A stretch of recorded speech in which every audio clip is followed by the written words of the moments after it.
şəxsən sənin məclisində bu söhbət olmalıdır. Çünki sən özün də ziyarətdə olubsan, inşallah Allah eləsin ki, yəni Allah sənin o arzulara çatdırsın, daha Kərbəla ziyarətində olasan, həd ziyarətində olasan. Yəni qəlbində Allah eşq olan gənclərimizdənsən, mən səni təbrik edirəm, bir də sən uğurlar arzulayıram. Allah evi Kəbəni ziyarətə gedən gənc var, Kəbədə dolanarkən bir kisə qızıl tapır. Ani olaraq nəfsi ilə şeytan arasında qalır. Şeytan deyir ki, Aki, nə durmusan? Tapmışsan və ölənəcəm bəsindir, götür çıxaradan. Nəfsi isə deyir, sən bir gör hardasan, sən bir gör hansı niyyətlə gəlmişsən bura. Bu vaxt bir səs gəlir, ey Allahı sevənlər, içərisində 1000 qızıl olan bir kisə itirmişəm. Kim tapsa 30 qızıl ona pay verəcəm. Gənc Cabbar fikirləşir ki, 1000 haram qızıldansa 30 halal qızıl yaxşıdır. Qızılı sahibinə verir, 30 qızıl alır. Ziyarəti başa vurandan sonra gedir qul bazarına, oradan bir qul nökər alıb aparır evinə. 2 il bu nökəri saxlayır. Cabbar görür ki, bu 2 il ərzində bu nökərin yanına gəlib gedənlər var, amma üzünə vurmur. Ən nəhayət qul bu söhbəti özü açır. Deyir ki, mən Mərakeş Sultanının oğluyam. Həbəş Məliki ilə müharibədə atam uduzdu. Mən əsir düşdüm. Məni qul kimi satdılar və məni siz alıb gətirdiniz. Bu 2 ildə siz mənə çox yaxşı münasibət bəsləmişsiniz. Yanıma gəlib gedənlər də atamın adamlarıdır.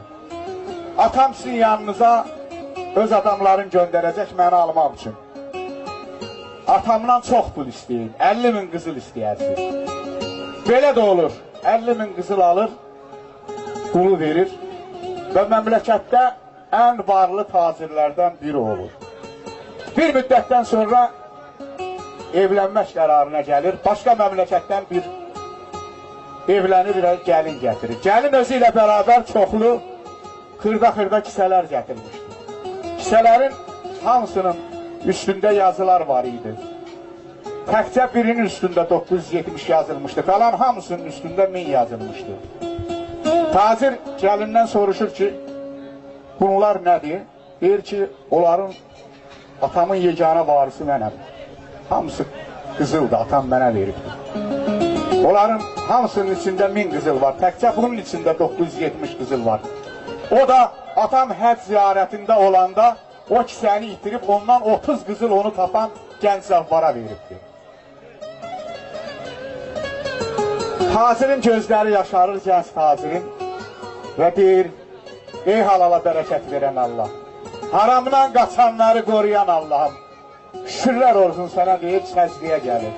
Odur ki, bütün qəbahətlərin təməli ramid, tamahdır, nəfsdir.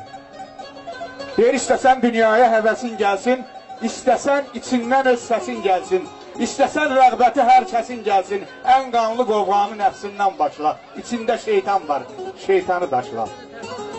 Topub varlığına dünyanın kiri, qəlbində əcinlə iblis bir sürü. Sürüyə bilməzsən, sürü ha sürü, səndən əl götürməz şər xoşla, içində şeytan var, şeytanı daşla. İşığın çıxmamış zülmətin kəsir, səni xırpalayan bilmirsən nəsir, şeytanın əlində qalıbsan əsir, qurtula bilməzsən başqa savaşla, içində şeytan var, şeytanı daşla. Haqqın bir üzü var, astar istəməz, astarın nə isə göstər istəməz, göstərər gücünü istər istəməz, sən haqqı danmısan bir aldanışla, içində şeytan var, şeytanı daşla.